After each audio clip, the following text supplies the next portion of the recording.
Break news చూస్తున్న మంచు family panchayat మరోసారి రచ్చకెక్కుతోంది. నిన్న తన అనుచరులపై జరిగిన దాడిని మనోజ్ సీరియస్ గా తీసుకున్నారు. దాడి చేసిన వారిపై చర్యలు తీసుకోవాలని చంద్రగిరి పోలీస్ స్టేషన్లో ఫిర్యాదు చేశారు. దాడికి దిగిన వారిపై వెంటనే కేసు నమోదు చేయాలన్నారు. నిన్నటి పర్యటనలో తన మనుషులను ఇబ్బందులు పెట్టారని మనోజ్ ఆరోపించారు. రంగంపేట రహదారిలో ఏర్పాటు చేసిన తన ఫ్లెక్సీలను తొలగించారని చెప్పారు. విద్యానికేతన్ యూనివర్సిటీలో జరుగుతున్న అక్రమాలు సరిచేసుకోవాలని చెప్పడమే తాను చేసిన నేరమా అంటూ ఆయన ప్రశ్నించారు. తనకు సహకరించాలని సీఎం నారా లోకేష్ ను ఎలాంటి సహాయం అడగలేదని తెలిపారు. నిన్న తిరుపతిలో మంచు మనోజ్ పర్యటనతో ఉద్రిక్తత చెలరేగింది. మోహన్ బాబు యూనివర్సిటీలోకి మంచు మనోజ్ వెళ్లేందుకు ప్రయత్నించగా పోలీసులు అడ్డుకున్నారు. తన తాత నాయనమ్మ సమాధుల దగ్గర నివాళులు అర్పించేందుకు వెళ్లగా పోలీసులు విద్యానికేతన్ సిబ్బంది అడ్డుకున్నారు. దీంతో విద్యానికేతన్ సిబ్బంది పోలీసులపై మనోజ్ ఆగ్రహం వ్యక్తం చేశారు. వారితో వాగ్వాదానికి దిగారు. శాంతి భద్రతల దృష్ట్యా మోహన్ బాబు కాలేజీలోకి అనుమతి లేదని పోలీసులు నోటీసుల్లో పేర్కొన్నారు. న్యాయస్థానంలో కేసు ఉన్న కారణంగా కాలేజ్ ప్రాంగణంలోకి మనోజ్ కు అనుమతి లేదని కోర్టు ఉత్తర్వులు మనోజ్ కు పోలీసులు అందజేశారు. నాన్నగారు ఇక్కడ ఉన్నారు, ఇక్కడ వచ్చి గొడవలు చేయడం కరెక్ట్ కాదు. అంటే నేను వస్తే వాళ్ళు గొడవలు చేస్తాను. నాకు గొడవలు ఇంటెన్షన్ కాదు. నా కూతురిది ఫస్ట్ సంక్రాంతి అండి, ఫస్ట్ పండగ. అండ్ ఆ పండుగ కూడా జరుపుకొని లేకుండా స్ట్రిక్ట్గా చేశారు. 2 రోజులు అక్కడ ఉన్నా, 3 రోజులు కూడా అక్కడే ఉంటారు. వీళ్ళు కానీ బ్యానర్లు పెరగకుండా, నా తమ్ముడిని బెదిరించకుండా, మా వాళ్ళందరినీ బెదిరించకుండా ఉండుంటే నా పట్టికలో ఉండుంటాను. సరే కనుక్కొని నేను అందరూ ప్రోగ్రాంలు కనుక్కొని సీఎం గారు వెళ్ళిన తర్వాత, లోకేష్ గారు కూడా వెళ్ళిపోయిన తర్వాత ఎంటర్ అవుదామని ఆయన 10:30కి వెళ్ళిపోయే ప్రోగ్రామ్. నేను అవన్నీ కనుక్కొని నైట్ నిన్ను దాటుకొని 11 o'clock చేసుకుని వచ్చాను. నేను ఎవరికి డిస్టర్బెన్స్ ఉండకూడదు అనేసి. కాకపోతే అది ఎందుకయిందో ఆయన ప్రజల వల్ల డిలే అయ్యి ప్రజలతో ఉండి కొంచెం టైం ఎక్కువ స్పెండ్ చేశాను నేను ఆయన. సో నేను వెళ్ళే టైం మ్యాచ్ అయింది తప్ప నేను ఈ విషయాలు కానీ, నేను లోకేష్ గారికి కానీ, చంద్రబాబు నాయుడు గారికి కానీ, ఎవరికి కానీ, నాని గారికి కానీ, నేను ఎవరిని కానీ నాకు హెల్ప్ చేయండి, నాకు సమస్య జరుగుతుందని ఆ శివుడి మీద ఆజ్ఞ, శివుడి మీద ఒట్టుగా నేను ఎవరిని అడగలేదు. అండ్ వాళ్ళకి ఎన్నో పనులు ఉన్నాయి.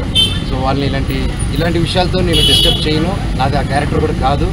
సో ఏదేదో అంటున్నారు ప్రెస్లో, వాళ్ళు ఏదో ప్రెస్ నోట్ ఉందారు. సో అదంతా కరెక్ట్ కాదు. సో మీరు చూసుకోండి. మంచు ఫ్యామిలీలో వివాదంపై మరింత అప్డేట్స్ అందించేందుకు ప్రతినిధి మురళి సిద్ధంగా ఉన్నారు. మురళి, ఇప్పుడే మనం అంటే మనోజ్ మాట్లాడడం జరిగింది. అంటే మొత్తంగా మంచు కుటుంబంలో విభేదాలు ఇప్పట్లో చల్లారలేగాలు కనిపించట్లేదు.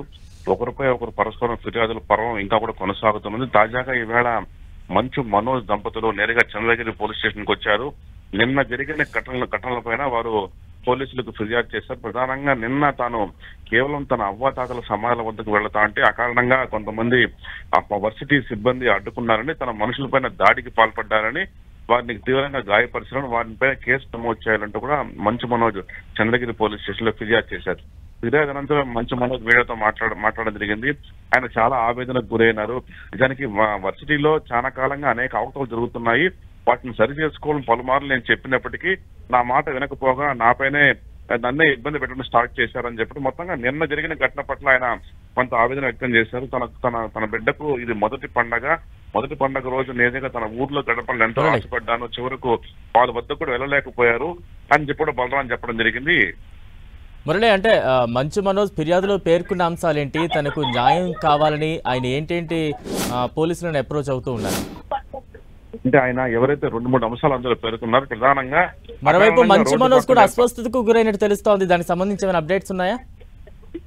ఖచ్చితంగా అంటే మంచు మనోజ్ సంబంధించి నిన్న తన ఫ్లెక్సీలను అకారణంగా తొలగించారు, దానిపై కేసులు నమోదు చేయాలని, అట్లాగే తన వరుసకు తన తమ్ముడు కొంతమంది స్నేహితులపైన దాడికి పాల్పడ్డారు, వారి మీద కేసు నమోదు చేయాలని లిఖితపూర్వకంగా పోలీసులకు ఫిర్యాదు చేశారు. ఇదంతా ఒక ఎత్తు అయితే మనోజ్ మీడియాతో మాట్లాడుతూ ఉండగానే తీవ్ర అస్వస్థతకు గురైనారు. ఒక దశలో ఆయన కడుపు గట్టిగా పట్టుకొని పక్కకు వెళ్ళిపోయారు. చివరకు వాళ్ళు అనుచరులు చెప్పడం ఏంటంటే ఆయన తీవ్రమైన గ్యాస్ట్రైటిస్ సమస్యతో బాధపడుతున్నారు, తీవ్రంగా కడుపు నొప్పికి గురయ్యారు. తన వాహనం పక్కనకి వెళ్లి కాసేపు నీళ్లు తాగి ఒక దశలో కడుపు నొప్పికి ఆయన వెలవెల్లాడిపోయారు. పక్కనే మౌనిక కూడా ఆయన చూసి కొంత ఆవేదనకు గురైనారు. స్నేహితులంతా కూడా ఆయన పక్కకు తీసుకెళ్లి కాసేపు స్వస్థత చేకూర్చే ప్రయత్నం చేశారు. అది అటు నుంచి ఆయన హాస్పిటల్కి వెళ్లాలని కూడా భావిస్తూ ఉన్నారు. మొత్తం మీద అంటే తీవ్రమైన కడుపు నొప్పికి మాట్లాడుతుండగానే ఆయన కడుపు నొప్పికి గురవడంతో మొత్తం మీడియాను కూడా కొంత రిలాక్స్ అడిగారు. కాబట్టి ఆయన పక్కకి వెళ్ళి చాలా సేపు రిలాక్స్ అయినారు. ఆ తర్వాత మళ్ళీ వచ్చి కొద్దిసేపు మాట్లాడి చివరకు ఆ చంద్రగిరి పోలీస్ స్టేషన్ నుంచి వెళ్ళిపోవడం జరిగింది. బలరాం, అంటే ప్రస్తుతం మంచు మనోజ్ కోలుకున్నారా? రిటర్న్ వెళ్ళడం అంటే ఆసుపత్రికి ఏమైనా వెళ్ళే ఛాన్సెస్ ఉన్నాయా? ఖచ్చితంగా. ఎందుకంటే ఆయన ఒక దశలో తీవ్రంగా కడుపు పట్టుకొని అసలు మాట్లాడలేని స్థితిలో, నిలబడలేని స్థితిలోకి గురైనారు. ఆయనకి బహుశా అక్యూట్ గ్యాస్ట్రైటిస్ కానీ లేదా ఇతర కడుపు నొప్పి సంబంధిత సమస్యలు ఉన్నట్టుగా తెలుస్తోంది. ఈ నేపథ్యంలోనే ఆయనకి మీడియాతో మాట్లాడుతుండగానే పెయిన్ కి గురైనారు. అయితే పక్కకి వెళ్ళి వాటర్ అయితే తక్షణం తాగారు. మరి అంతకు మించి రిలీఫ్ ఏం పొందారో తెలియదు కానీ మొత్తం మీద డాక్టర్ వద్దకు వెళతామన్న ఉద్దేశంతోనే అక్కడి నుంచి వెహికల్లో వెళ్ళిపోవడం జరిగింది. అంటే ఈ మంచు ఫ్యామిలీ వివాదానికి సంబంధించి స్థానికంగా ఎటువంటి చర్చ జరుగుతోంది? స్థానికుల నుంచి వారందరూ ఏం చెప్తూ ఉన్నారు? అంటే తప్పనిసరిగా మంచు కుటుంబం అంటే చాలా చరిత్ర ఉంది కాస్త కూస్తో.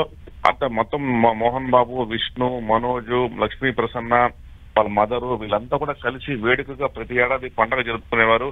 కానీ అది గత సంవత్సరమే ఆఖరి పండుగ అయిన చివరకు పెద్ద ఎత్తున వాళ్ళ కుటుంబంలో విభేదాలు చోటు చేసుకున్నాయి. వాళ్ళంతా కూడా వేరే అయిపోయినారు. పోలీసు కేసులు జరిగిన సంగతి తెలిసింది. ఈ నేపథ్యంలో రంగంపేట అట్లాగే వర్సిటీలో కూడా ఇదే అంశం చర్చకు వస్తుంది. ఇట్లాంటి గొడవలు కుటుంబంలో తలెత్తకుండా ఉండాల్సిందని ఒక భావన వ్యక్తమవుతోంది. మొత్తంగా ఇది లీగల్ గా అయిపోయిన అంశం నేపథ్యంలో ఎవరు కూడా నోరు మెదిపే పరిస్థితి కనపడట్లేదు.